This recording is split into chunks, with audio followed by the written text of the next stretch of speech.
وہ اپنی ذات میں، اپنی صفات میں اور اپنے اسماء میں تنہا ہے، اس کا کوئی شریک اور ساجی نہیں۔ بے شمار انگنت لاتعداد درود و سلام امام الانبیاء، امام کائنات جناب محمد رسول اللہ صلی اللہ علیہ وآلہ وسلم کی ذات مقدسہ مطہرہ کے لیے کہ جن پر ایک مرتبہ مسنون درود و سلام پڑھنے سے اللہ تعالیٰ انسان کے 10 گناہ معاف فرما دیتا ہے اور 10 درجات اللہ اس انسان کے بلند فرما دیتا ہے اور 10 نیکیاں اللہ تعالیٰ اس انسان کے نامہ اعمال میں لکھ دیتا ہے اور امت کے سلف اور خلف کے لیے بخشش اور رضوان کی دعا کے بعد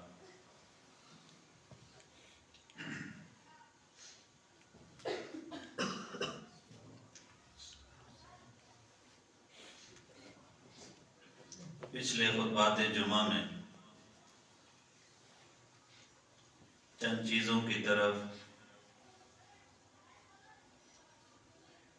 توجہ دلائی میں نے اللہ تعالیٰ کی توفیق سے۔ سورہ لقمان کا دوسرا رکوع ہم نے پڑھا جس میں اولاد کی تربیت کے حوالے سے چند باتیں کی۔ ان میں سے پہلی بات یہ تھی کہ اللہ تعالیٰ نے یہ بات فرمائی کہ یا بنیہ، حضرت لقمان کی یہ نصیحتیں کہ اے میرے بیٹے لا تشرک باللہ ان الشرک لظلم عظیم، کہ سب سے پہلے تم نے اللہ تعالیٰ کے ساتھ شرک نہیں کرنا، کیونکہ یہ شرک ایسی بیماری ہے، ایسا عظیم گناہ ہے، اتنا بڑا جرم ہے کہ یہ اللہ تعالیٰ نے کسی کو بھی معاف نہیں کیا۔ انبیاء علیہ السلام کے قرآن مجید میں تذکرے اور نام لینے کے بعد فرمایا کہ اگر آپ نے بھی شرک کیا تو ہم آپ کو بھی معاف نہیں کریں گے۔ والدین کی یہ ذمہ داری بنتی ہے کہ وہ اپنی اولادوں کو اللہ تعالیٰ کی طرف ان کی رہنمائی کریں اور عقیدہ توحید ان کو سکھائیں۔ دوسری جو بات ہم نے بیان کی وہ یہ تھی کہ اولادوں کو چاہیے کہ وہ اپنے والدین کے ساتھ حسن سلوک کے ساتھ پیش آئیں۔ وَوَصَّيْنَا الْإِنسَانَ بِوَالِدَيْهِ حَمَلَتْهُ أُمُّهُ وَهْنًا عَلَىٰ وَهْنٍ، اور پھر اس بات میں اللہ تعالیٰ نے اس بات کی طرف بھی توجہ دلائی کہ تم نے والدین کی ہر بات کو مان لینا ہے، تابعداری کرنی ہے، ان کے سامنے کلمہ اف تک کو نہیں کہنا، لیکن ایک بات یاد رکھنا، توحید میں اگر خلل آئے، والدین تمہیں یہ بات کہیں کہ تم نے اللہ تعالیٰ کے ساتھ شرک کرنا ہے، تو یہ بات تم نے نہیں ماننی۔ تیسری بڑی بات جس کی طرف انسان کی توجہ دلائی گئی، یا بنیہ انہا ان تک مثقال حبۃ من خردل فتکن فی صحرۃ او فی السماوات او فی الارض یأتی بہ اللہ، کہ میرے بیٹے تو دنیا کا جو کام بھی کرے گا، آسمانوں کی بلندیوں میں کر یا زمین کی تہ میں کر، دن کے اجالے میں کر یا رات کے اندھیرے میں کر، تیری تنہائیاں یا تیری مجلسیں ہوں، تیرا رب اس کو جانتا ہے اور اس کے علم میں یہ بات ہے۔ یہ عقیدہ توحید ہے، یہ اللہ تعالیٰ کی معرفت ہے، یہ اللہ تعالیٰ کا تعارف ہے۔ جس بندے کے ذہن میں یہ بات بیٹھ گئی کہ میرا رب میرے اعمال سے واقف ہے. جس بندے کے ذہن میں یہ بات آ گئی کہ میرا اللہ جانتا ہے میں کیا کر رہا ہوں، وہ انشاءاللہ گناہ اور معصیت سے بچ جائے گا. اور اگلی جس بات کی طرف توجہ دلائی گئی وہ ہے نماز، کہ اپنے بچوں کی ہم نے نماز کی طرف بھی رہنمائی کرنی. اور شریعت نے اس کے لیے بڑا واضح اصول بنایا کہ آپ اپنے بچوں کو 7 سال کی عمر میں نماز سکھانا شروع کریں، اور جب وہ 10 سال کے ہو جائیں نہ پڑھیں تو شریعت کا یہ واحد حکم ہے کہ جس میں اللہ کے نبی نے فرمایا کہ اپنی اولادوں کو مار کے بھی پڑھانا پڑے تو انہیں نماز پڑھاؤ. اور پچھلے جمعے جو ہم نے نصیحتوں میں سے جس بات کی طرف اشارہ کیا تھا وہ ہے امر بالمعروف اور نہی عن المنکر، کہ یہ کام بھی ہمارے امت مسلمہ کی ذمہ داری ہے. ہم تو وہ امت ہیں کہ جو اس خیر کے کام اور اس خیر کی دعوت کی وجہ سے ساری امتوں پر جن کو فضیلت دی گئی، بلکہ اس امت کی یہ ڈیوٹی لگائی گئی کہ آپ کے پاس اگر ایک آیت کا علم بھی ہے تو آپ نے وہ بھی آگے پہنچانا ہے. اور آج کے خطبہ جمعہ میں ہم یہ کوشش کرتے ہیں کہ یہ نصیحتوں کا حضرت لقمان کی جو اولاد کے حوالے سے ہیں یا جو اولاد کی تربیت کے اسلوب ہے، ترتیب ہے، جن امور میں والدین کی ذمہ داری ہے، کوشش یہ کرتے ہیں کہ یہ بات ہم پوری کر لیں.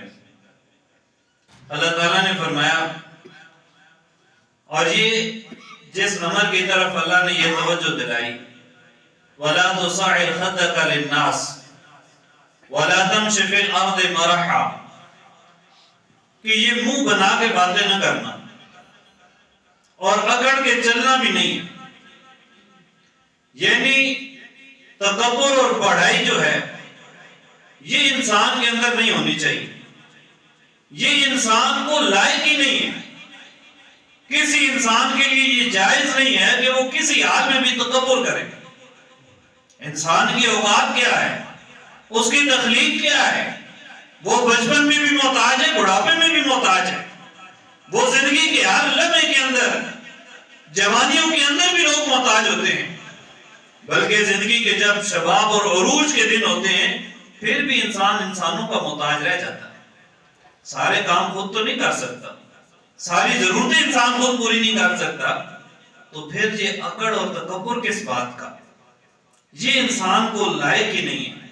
اور شریعت نے، آپ اگر قرآن مجید کا ہی مطالعہ کریں تو اللہ تعالیٰ نے اس کو کئی جگہ پہ بیان فرمایا. اور یہ ایسا جرم ہے، ایسا جرم ہے، یقین جانے کہ تکبر اگر نیکی میں بھی آ جائے تو نیکی بھی ضائع ہے. تکبر اگر عبادت میں آ جائے تو عبادت بھی ضائع ہے. کئی لوگ ہمارے معاشرے میں جاہلیت کے دور کے متکبر ہیں، یعنی ذات پات کا تکبر ہے، قوم برادری کا تکبر ہے، کسی کو جو ہے وہ اپنے عہدوں کا تکبر ہے. اور کئی لوگ تو ایسے بھی ہیں کہ جن پہ شیطان نے ایسا وار کیا کہ انہیں ان کی نیکی کا تکبر ڈال دیا. یعنی خود وہ نماز پڑھتے ہیں یا وہ اللہ تعالیٰ کی عبادت کرتے ہیں، نیک کاموں میں جو ہے وہ بڑھ چڑھ کر حصہ لیتے ہیں. عام آدمی کو جو بندہ یہ کام نہیں کرتا اس کو انسان ہی نہیں سمجھتے. ایسا نہیں ہونا چاہیے. نیکی کر کے بھی انسان کی گردن میں اگر سریا آتا ہے، جھکتی نہیں ہے، تو وہ نیکی نہیں ہے. نیکی تو وہ ہے کہ جو آپ کو اللہ کے سامنے جھکا دے، جو آپ کو عاجز بنا دے، جو آپ کے اندر مسکینی پیدا کر دے. اگر آپ کی نیکی ایسی نہیں ہے تو پھر میرے بھائی یہ لمحہ فکریہ ہے. یہ کیسے ممکن ہے کہ ایک بندہ جو گھر سے چلا ہے، وضو کر کے آیا ہے، جس کے قدم قدم پہ گناہ معاف ہیں، جس کے ایک ایک عمل کی وجہ سے اس کے درجات بلند ہو رہے ہیں، جس کے جسم کے اعضاء کے جو ہے وہ گناہ جھڑ رہے ہیں، جس کے درجات قدموں کے اٹھنے سے بلند ہو رہے ہیں، جو نماز پڑھ کے نکلتا ہے تو وہ اس حال میں جا رہا ہے کہ جیسے اس کی ماں نے آج اسے جنا ہے. جو آدمی اس قدر گناہوں سے پاک ہوتا ہے اسے تو چاہیے کہ وہ تو متقی بن جائے نا. اگر وہ متقی نہیں بنتا تو پھر میرے بھائی یہ کہیں نہ کہیں فرق ہے. اور یہ شیطان کا دھوکہ ہے اس نے کسی انسان کو دنیا داری میں متکبر بنایا تو کسی کو دینداری میں متکبر بنا دیا۔ ہم نے ایسے لوگ بھی دیکھے جو بظاہر بڑے دیندار لیکن وہ عام آدمی سے ہاتھ ملانا اپنی توہین سمجھتے۔ ہم نے ایسے مذہبی رہنماؤں اور پیشواؤں کو بھی دیکھا کہ جو کسی کے ساتھ سلام کلام تک کو اپنی توہین سمجھتے ہیں۔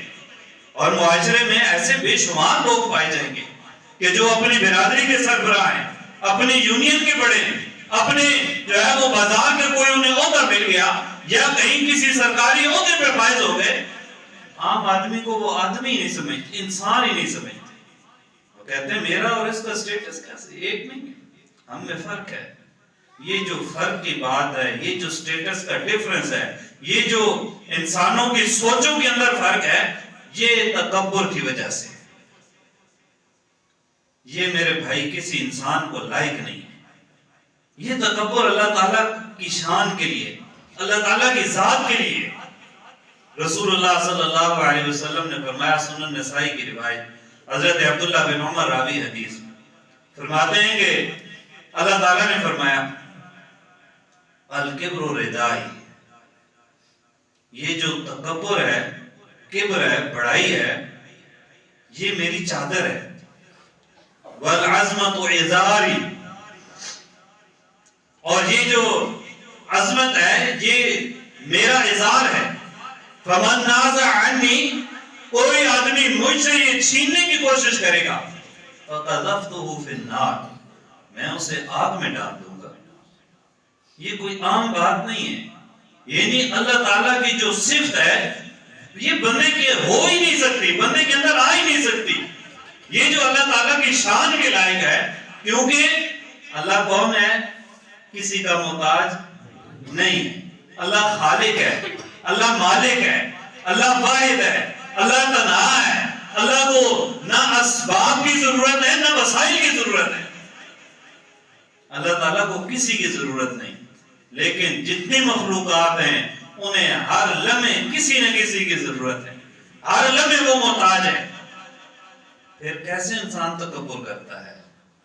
جو آدمی محتاج ہے، جو گھر والوں کا محتاج ہے، جو اپنے کئی پیسے والے بھی اپنے جو ہے وہ لیبر کے محتاج ہوتے ہیں، کئی بڑے عہدے والے وہ اپنے نچلے لوگوں کے محتاج ہوتے ہیں۔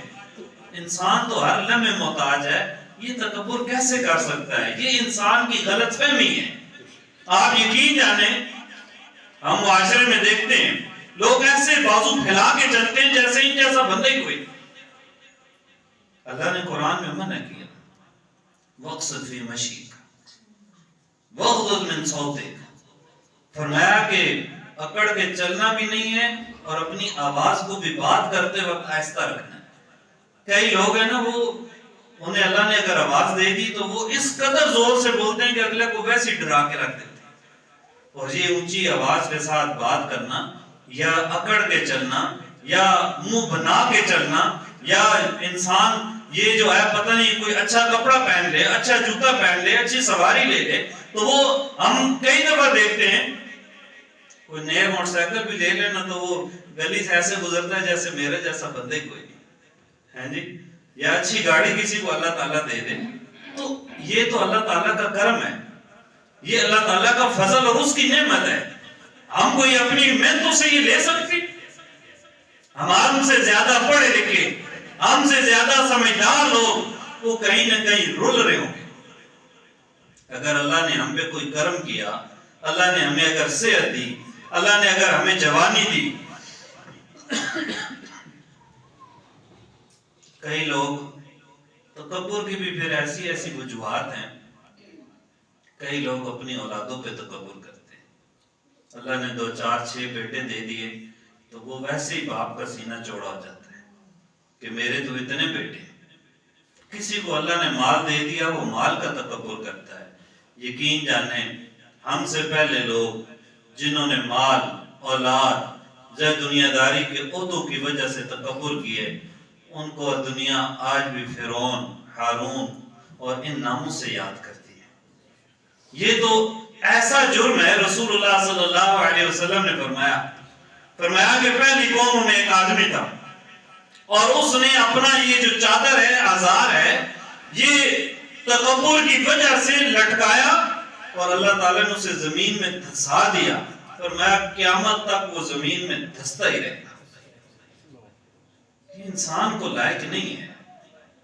آج ہم لوگ، رسول اللہ صلی اللہ علیہ وسلم نے فرمایا تکبر کی ایک قسم یہ بھی ہے کہ بندے کو اللہ کا حکم پتہ چل جائے اور بندہ نہ مانے۔ گھر میں والد اپنے بچوں کو کہے کہ یہ کام کرنا ہے، بچے نہ مانے، کیا وجہ ہوتی ہے؟ یہی نہ کہ اس کی اہمیت نہیں، استاد کلاس میں بات کرے بچے نہ سنیں، اس کی اہمیت نہیں ہے۔ یا کسی محفل میں کوئی بندہ بات کرتا ہے دوسرا اسے نہیں اہمیت دیتا، وجہ کیا ہوتی ہے؟ وہ سمجھتا ہے میں اس سے بڑا ہوں، میں اس سے سمجھدار ہوں، میں اس سے بہتر ہوں، مجھے اس سے زیادہ پتا ہے، یہ تو میرے مقابلے میں چیز ہی کوئی نہیں۔ یہ تکبر ہوتا ہے۔ ایسا جب اللہ بندے کو کہے کہ یہ کام کرنا ہے، شریعت بندے کو پابند کرے اور بندہ نہ مانے، بندہ اہمیت نہیں دیتا، بندہ سمجھتا ہے نہیں یہ تو میری ضرورت ہے، حالانکہ ایسا نہیں ہے۔ آج کتنے ایسے مسائل ہیں شریعت کے کہ جن کو انسان جانتے ہوئے مانتے ہوئے سر سے لے کے پاؤں تک انسان ان کو اہمیت نہیں دیتا۔ اس کی وجہ یہ ہے کہ بندے کے نزدیک اس بات کی یا اس عمل کی حیثیت ہی نہیں۔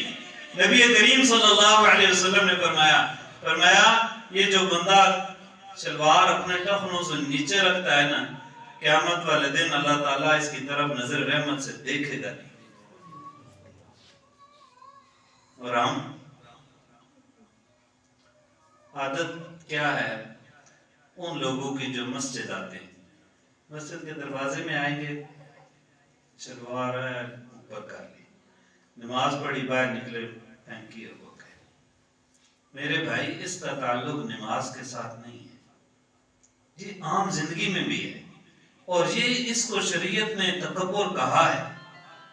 جو بندہ فخر کے ساتھ تکبر کے ساتھ، لوگ کہتے ہیں میں تو میری یہ نیت تو نہیں،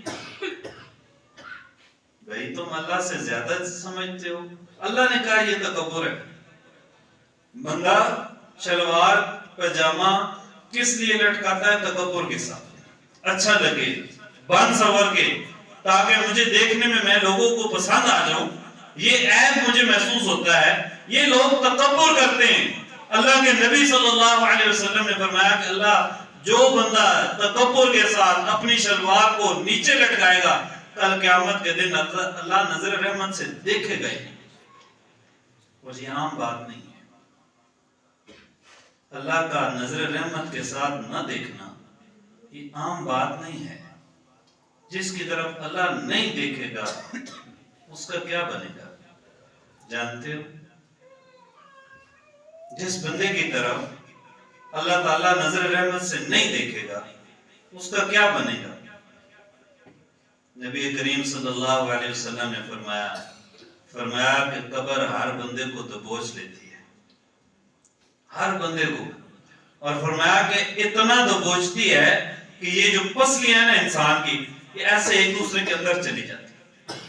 فرمایا بچتا وہی ہے جس کے ساتھ اللہ کی رحمت ہوتی ہے، تو جس کے ساتھ اللہ کی رحمت ہوگی وہ بخشا جائے گا، وہ بچے گا۔ فرمایا رسول اللہ صلی اللہ علیہ وسلم سے، آپ آقا کائنات نے فرمایا کہ بندہ اپنے اعمال سے نہیں بچے گا۔ بندہ ایسا نہیں ہے کہ اپنے اعمال پیش کرے گا تو ساتھ ہی اسے کہہ دیا جاؤ جی ٹھیک ہے تمہارے نمبر پورے ہیں، نہیں، نمبر اس کو پورے ملیں گے جس کے ساتھ اللہ کی نظر رحمت ہوگی، اور جس کے ساتھ اللہ کی نظر رحمت نہیں ہوگی وہ بے شک اعمال لے کے آ جائے، وہ قیامت والے دن پھر اس کے اعمال کی حیثیت ایسے ہوگی عاملۃ ناصبہ تصلی نارا حامیہ، کہ عمل کر کر کے تو تھک گئے لیکن نتیجہ جہنم کی آگ کے سوا کچھ نہ ملا۔ میرے بھائی یہ عام بات نہیں ہے، یہ تکبر کرنا، بڑائی کرنا، یہ اپنے آپ کو کوئی چیز سمجھنا، انسان کی اوقات کیا ہے؟ ایک انسان تو یہ سانس لینے کا محتاج ہے، یہ اللہ کا ایک حکم آ جائے۔ کتنے ایسے لوگ ہیں جو وینٹیلیٹر پہ پڑے ہیں، کتنے ایسے لوگ ہیں جو خود سانس نہیں لے سکتے، وہ اس چیز کے محتاج ہیں، مصنوعی آکسیجن لگا کے انہیں زندگی زندہ رکھا جاتا ہے۔ یا کئی دفعہ تو ایسے ہوتا ہے کہ انسان پہ وہ بھی تجربہ کاریگر نہیں گزرتا، اپنی کوشش کر کے بندہ کہتا ہے اب تو اللہ کیا بات ہے، تو پھر تکبر کس بات کا۔ آخری حدیث سناتا ہوں، نبی کریم صلی اللہ علیہ وسلم نے فرمایا کہ قیامت کے دن جو متکبر لوگوں کی صورتحال ہوگی، جو جس انداز میں وہ لوگ پیش کیے جائیں گے، ان کا منظر اور وہ دن کوئی عام دن نہیں ہے۔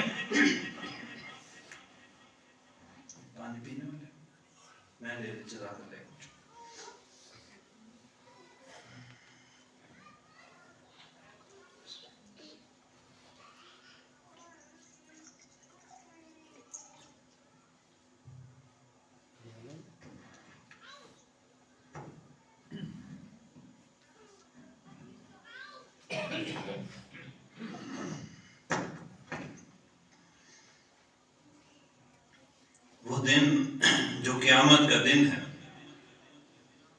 نبی کریم صلی اللہ علیہ وسلم نے فرمایا یحشر المتکبرون یوم القیامت امثال الذر، فرمایا کہ قیامت والے دن یہ جو متکبر لوگ ہیں، یہ چونٹیوں کی مانند جو ہے یہ میدان محشر میں پیش کیے جائیں گے، فی صور الرجال، لیکن ان کے جسم جو ہیں یہ چونٹیوں کے ہوں گے اور اوپر شکل انسانوں کی لگی ہوگی یہ۔ اور پھر رسول اللہ نے فرمایا کہ یغشاہم الذل، ان کے اوپر ذلت جو ہے وہ مسلط ہوگی، من کل مکان، ہر طرف سے ان کے اوپر ذلت نے ڈھانپ کے رکھا ہوگا۔ اللہ اکبر، میرے بھائی وہ یہ صورت کیوں ایسے کی گئی؟ یہ انسانوں کو جو ہے وہ اس حال میں پیش کیوں کیا جائے گا کہ شکل تو انسان کی لگی ہے، جسم چونٹی کی مانند ہے؟ اس کی وجہ یہ ہے کہ وہ لوگوں کے پاؤں کے نیچے روندا جائے گا، اس کی وجہ یہ ہے کہ اس کے اوپر ذلت اور پھٹکار پڑی ہوگی، اسے میدان محشر میں اس حال میں جمع کیا جائے گا کہ اسے بتایا جائے گا اوپر چہرہ یہ ہے، نیچے جسم یہ ہے، کہ یہ تکبر کرنے والا تھا، یہ دنیا میں اپنے آپ کو کوئی چیز سمجھتا تھا، یہ دنیا میں اپنا سینہ چوڑا کر کے پھرتا تھا، یہ چلتا تھا تو ایسے کہ جیسے یہ زمین کو پھاڑ کے رکھ دے گا، یا یہ چلتا تھا تو ایسے کہ جیسے یہ پہاڑوں جتنا بلند ہے۔ اس کی سوچ میں، اس کے دماغ میں یہ صورتحال تھی۔ فرمایا آج کے دن ایسا نہیں ہے، اور یہ ایسی صورت میں پیش کیا جائے گا کہ ذلیل ترین آدمی ہوگا۔ اور وہ دن کیسا دن ہوگا؟ اللہ فرماتے یوم تبدل الارض غیر الارض والسماوات وبرزوا للہ الواحد القہار۔ اس دن یہ زمین عام زمین نہیں ہوگی، یہ آسمان نہیں ہوگا، یہ اللہ تبدیل کر دے گا، اور حالت یہ ہوگی لا تحسبن اللہ غافلا عما یعمل الظالمون۔ اور یہ غافل لوگ، یہ ظالم لوگ، یہ شریعت سے روگردانی کرنے والے لوگ، یہ متکبر لوگ، یہ اپنے آپ کو کوئی چیز سمجھنے والے لوگ، یہ سمجھ لو یہ دن عام دن نہیں ہوگا، یہ ڈھیل دنیا میں دی ہوئی ہے، لیکن اس کا یہ مطلب نہیں کہ تمہیں کوئی پوچھنے والا نہیں ہے۔ یہ ڈھیل اللہ نے دی ہے اس لیے کہ شاید تم آج کل صبح شام کسی وقت اپنے رب کی طرف لوٹ کے آ جاؤ۔ رب تمہیں تمہاری توبہ کا موقع دیتا ہے، رب تمہارے سامنے دنیا کے نمونے پیش کرتا ہے، رب تمہارے سامنے بڑے بڑے جوانوں کی لاشیں گرا کر تمہیں دکھانا چاہتا ہے انسان کی اوقات یہ ہے۔ رب تمہارے سامنے یہ قبریں کشادہ کرتا ہے، قبریں پھٹی ہوئی نظر آتی ہے کہ انسان دیکھ تیری تو ہڈیاں بھی گل کے رہ جائیں گی، تو تکبر کس بات پہ کرتا ہے؟ رب تمہیں بتانا چاہتا ہے کہ شاید آج کے دن تو میرے طرف لوٹ کے آ جائے، لیکن اگر تو نے ایسا نہ کیا، یہ تیری غلط فہمی ہے کہ تیرے اس عمل میں تجھے ویسے ہی چھوڑ دیا جائے گا، نہیں، بلکہ قیامت کا دن ہوگا اور اس حال میں پیش کیے جائیں گے محتعین مقنعی رؤوسہم، نظریں پھٹی ہوئی ہوں گی، اپنی طرف بھی نہیں دیکھ سکیں گے، اپنے جسموں کا اندازہ بھی نہیں کر سکیں گے کہ ہم کس حال میں پڑے ہیں۔ رسول اللہ صلی اللہ علیہ وسلم نے فرمایا یغشاہم الذل، ان کے اوپر ذلت جو ہے وہ مسلط کر دی جائے گی، وَيَسَاقُونَ، اور انہیں ایسے گھیر کے جہنم کی طرف لایا جائے گا. اور جہنم میں بھی ایک ایسا مقام یسمى بولس، جس کا نام جو ہے وہ اللہ نے بولس رکھا ہے، اس مقام اور اس گڑھے کے اندر ان کو گرا دیا جائے گا. اور پھر یہیں پہ بات بس نہیں ہے، یہیں پہ بات بس نہیں ہے. فرمایا تعلوہم النار، نار الانہار.